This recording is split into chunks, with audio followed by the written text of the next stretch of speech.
피가 한 방울도 안 나게 아니면 지혈을 100% 하고 수술을 끝낼 수는 없기 때문에 얼굴이 부으니까 냉찜질을 해야지 하는 환자분들이 있어요. 그러면 절대 하시면 안 됩니다. 그래도 막을 수가 없어요. 하느님이 그렇게 만들어놨어요.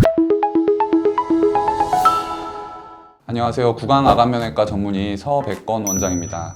오늘은 양악수술 관리법과 회복 기간에 대해서 한번 설명을 해드리도록 하겠습니다.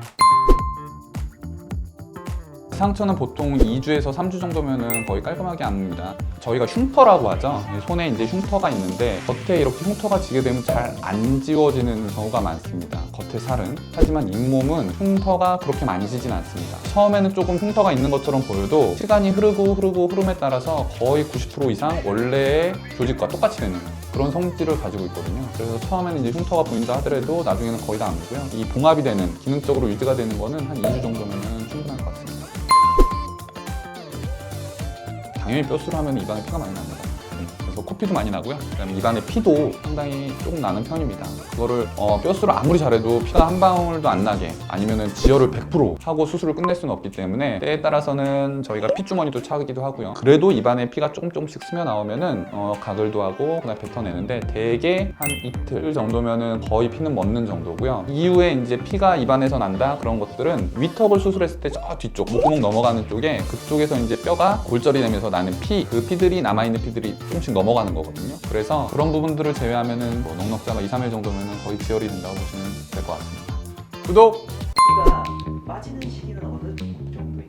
붓기는 처음에는 이제 제가 아까 전에 말씀드렸지만 48시간 동안은 계속 증가를 합니다. 얼음찜질을 하고 덜 붓게 하려고 여러 가지 노력을 하고 약도 들어가고 하지만은 그래도 막을 수가 없어요. 하느님이 그렇게 만들어놨어요. 그래서 계속 증가를 하게 됩니다. 하지만 기가 막히게 48시간 이후부터는 점점 내려갑니다. 그래서 한 달 정도면은 전체 부었던 붓기의 한 60%에서 70%가 빠지게 됩니다. 근데 그 나머지 30%, 40%는 잔붓기라고 하죠. 이 잔붓기가 빠지는 시기는 꽤 길어요. 꽤 길어서 3개월에서 6개월까지 보고 있습니다. 그 이후에도 얼굴이 변하는데 그거는 뼈가 리모델링 되면서 적응하는 그런 얼굴의 변화고 붓기가 빠지는 시기는 최대 6개월까지라고 생각을 하시면 될 것 같습니다.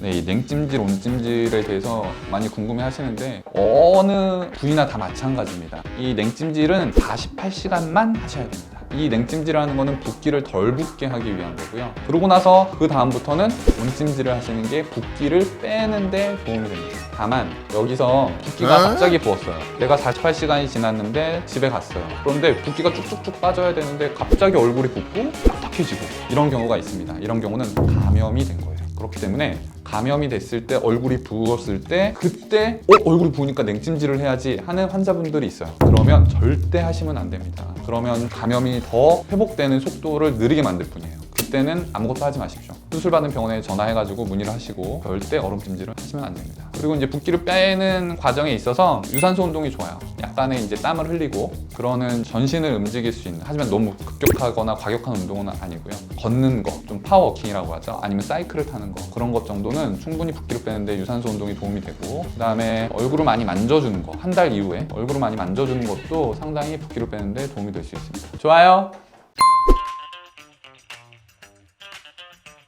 제가 시기별로 한번 설명을 드릴게요. 수술 직후 첫날 잘 못 먹습니다. 전부 다 물로 된 것만 먹고, 다 물로 된 것만 먹고, 이튿날도 마찬가지입니다. 그런데 이제 수술 방법에 따라 조금 차이가 있긴 한데 퇴원을 하게 되고 집에 가게 되면은 거의 일주일 동안은 미음과 같은 싹 갈아 만든 음식, 예를 들면 온땡이라는 그런 음식점이 있어요. 죽집인데 그런 죽집에 가면은 죽이 나오잖아요. 처음부터 그 죽을 먹기가 좀 힘들어요. 그런데 그 죽을 완전하게 믹스해달라고 그러면은 거의 물처럼 나옵니다. 그거 정도를 계속 한 일주일 정도, 한 4, 5일 정도 먹습니다. 그리고 첫 내원 때 이제 환자랑 얘기를 하고 이제 환자 상태 보고 그런 다음부터는 그 죽을 먹을 수가 있어요. 또한 죽을 한 일주일 먹습니다. 그러면은 진 밥을 먹을 수가 있어요. 그 다음에 뭐 계란말이, 계란찜, 그렇게 부드러운 음식부터 먹을 수 있고 4주차째가 되면은 밥 먹을 수 있습니다. 부드러운 빵도 먹을 수 있고요. 그 다음에 생선, 면 종류 그런 것들은 다 먹을 수 있습니다. 하지만 그때에도 질긴 음식, 뭐 곱창 당연히 안 되겠죠. 질긴 고기 당연히 안 되겠습니다. 환자분들이 많이 물어보는 게 있어요. 치킨 언제 먹어도 돼요? 그때부터는 치킨 잘게 뜯어서 드실 수 있어요. 충분히. 하지만 질긴 음식이라든지 아니면 딱딱한 음식 그런 것들은 2달째까지는 조금 삼가하시는 것을 권유드립니다. 양치는 보통 일주일 정도는 거의 못해요. 헥사메딘이라는 그 가글액을 드립니다. 그 가글액으로 계속 소독을 하고 먹자마자 가글을 해야 되죠. 왜냐면 먹자마자 끼게 되면 그게 잘 안 나오거든요. 먹고 나서 시간이 지나면은 그 음식물이 이렇게 끼게 돼서 잘 나오질 않거든요. 그래서 먹자마자 가글을 하고 소독하는 게 상당히 중요합니다. 그래서 일주일 정도 후면은 살짝 애기 칫솔을 이용해서 양치가 가능하고요. 실밥 뽑을 때 아프다는 얘기를 어디서 그렇게 많이 들으셨는지, 실밥 뽑을 때 너무 아픈데 언제 뽑아요? 라고 물어보시는데, 실밥은 가장 중요한 포인트 한 두세 군데 정도만 뽑으시면 되고요. 그거는 거의 아프지 않습니다. 그리고 나머지 부분은 전부 다 녹는 실을 쓰기 때문에 뽑지 않습니다. 네, 전혀 해롭지 않습니다. 녹는실 많이 쓰고요. 똑같습니다. 저희가 만약에 배 수술했어요. 장 같은 거 수술하고 장을 이렇게 연결하잖아요. 연결하면 그걸 다 녹는실 쓰겠지, 그게 안 녹는실 쓰겠습니까? 전혀 유해하지 않은 그런 실들을 입안에서도 사용을 하고 있으니까 너무 걱정 안 하셔도 됩니다.